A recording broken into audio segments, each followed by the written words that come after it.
নমস্কাৰ, কন্যকা লাইভলৈ স্বাগতম জনাইছো। পোনপটীয়া সম্প্ৰচাৰত দেখুৱাই আছো যে নদুৱাৰ সমষ্টিত আজি যুৱ সতীৰ্থসকলে নদুৱাৰ সমষ্টিৰ বিধায়ক পদ্ম হাজৰিকাৰ নেতৃত্বত এটা বৃহৎ দলে আজি ভাৰতীয় জনতা পাৰ্টিত যোগদান কৰিছে। যুৱ কংগ্ৰেছ, সদৌ অসম ছাত্ৰ সন্থাকে ধৰি যে বিভিন্ন সংগঠনৰ সদস্যই আজি নদুৱাৰ সমষ্টিৰ বিধায়ক পদ্ম হাজৰিকাৰ দক্ষ শক্তিশালী নেতৃত্বৰ প্ৰতি আকৃষ্ট হৈ আজি ভাৰতীয় জনতা পাৰ্টিত যোগদান কৰিছে। সতীৰ্থ হৃদয়ানন্দ দাসে দেখুৱাইছে যে এইসকল হল যে নদুৱাৰ বিধানসভা সমষ্টিৰ অন্তৰ্গত যে বিভিন্ন জাতীয় সংগঠনৰ সতীৰ্থ, যে তেওঁলোক আজি আনুষ্ঠানিকভাৱে নদুৱাৰ সমষ্টিৰ বিধায়ক পদ্ম হাজৰিকাৰ দক্ষ নেতৃত্বৰ প্ৰতি আকৃষ্ট হৈছে আৰু ভাৰতীয় জনতা পাৰ্টিত যোগদান কৰিছে। আমাৰ লগত ছাৰ আছে, ছাৰ স্বাগতম জনাইছো। ধন্যবাদ।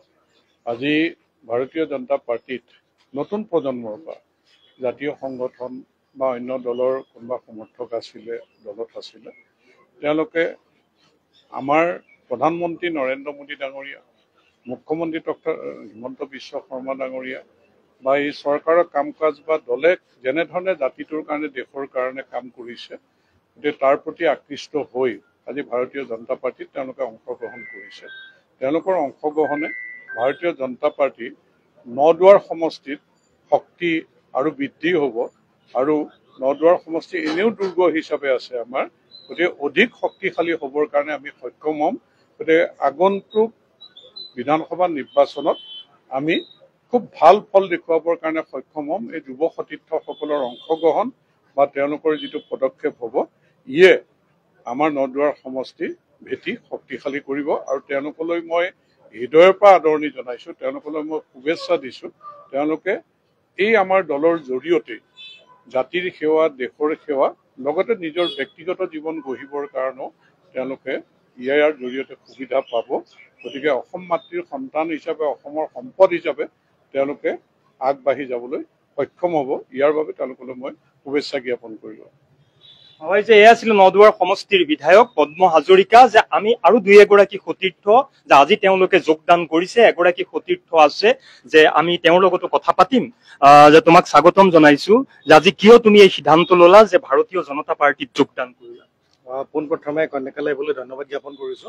বিগত প্ৰেক্ষাপটলৈ চাবলৈ গ'লে নৰেন্দ্ৰ মোদী ডাঙৰীয়াৰ যি সবকা সাথ সবকা বিকাশ, সেই পথ তথা অসমৰ মাননীয় মুখ্যমন্ত্ৰী ডক্টৰ হিমন্ত বিশ্ব শৰ্মাৰ যি উন্নয়নমূলক যাত্ৰা তথা নদুৱাৰ বিধানসভা সমষ্টিৰ আমাৰ আটাইৰে শ্ৰদ্ধাৰ ভীষ্ম পিতামহ স্বৰূপ শ্ৰদ্ধাৰ পদ্ম হাজৰিকা ডাঙৰীয়াৰ যি পথাৰো আমাৰ বজাৰো আমাৰ যি কাৰ্যসূচী তথা মন, সেই মনত আমি বা সেই পথত আমিও অংশীদাৰ হওঁ বুলি আজি পূৰ্ণ পৰ্যায়ে আমি বৃহত্তৰ জামুগুৰিহাটৰ বাৰেচহৰীৰে পৰিচিত আজি আনুষ্ঠানিকভাৱে এই ভৱনত আমি যোগদান কাৰ্যসূচীত অংশগ্ৰহণ কৰিলোঁ আৰু পৰৱৰ্তী সময়ত আমি আজি বৃহৎ এটা সদল সকলে যোগদান কাৰ্যসূচীত অংশগ্ৰহণ কৰি যোগ কৰিছোঁ আৰু পৰৱৰ্তী সময়ত আমি দলীয় কাম কাজসমূহ সুচাৰুৰূপে আগবঢ়াই লৈ যাম বুলি দৃঢ় প্ৰতিজ্ঞাবদ্ধ।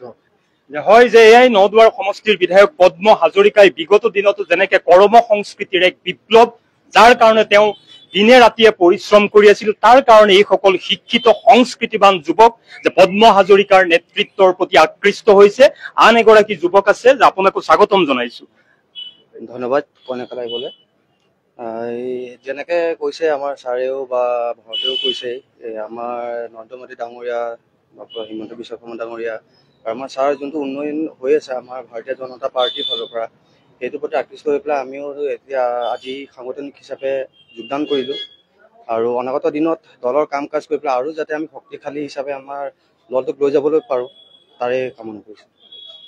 হয়, যে আমি পোনপটীয়া সম্প্ৰচাৰত দেখুৱালো যে অনাগত দিনতো যে নদুৱাৰ বিধানসভা সমষ্টিত এনেদৰে বৃহত্তৰ নদুৱাৰ বিধানসভা সমষ্টিৰ বিভিন্ন প্ৰান্তৰ শিক্ষিত যুৱকসকলে পৰ্যায়ক্ৰমে এনেদৰে নদুৱাৰ সমষ্টিৰ বিধায়ক পদ্ম হাজৰিকাৰ শক্তিশালী নেতৃত্বৰ প্ৰতি আকৃষ্ট হৈ পৰ্যায়ক্ৰমে তেওঁলোকে ভাৰতীয় জনতা পাৰ্টিত যোগদান কৰিব আৰু সকলোৱে ইতিমধ্যে পণ লৈছে যে 2026 চনৰ নিৰ্বাচনত 1,10,000তকৈ অধিক ভোট নদুৱাৰ সমষ্টিৰ বিধায়ক পদ্ম হাজৰিকাক প্ৰদান কৰি জয়যুক্ত কৰিব আৰু এই নদুৱাৰ সমষ্টিত এটা সুস্থ সাংস্কৃতিক পৰিৱেশ, কৰ্ম সংস্কৃতিৰ পৰিৱেশ জীয়াই ৰখাত এইসকল যুৱকে নিশ্চিতভাৱে মুখ্য ভূমিকা ল'ব।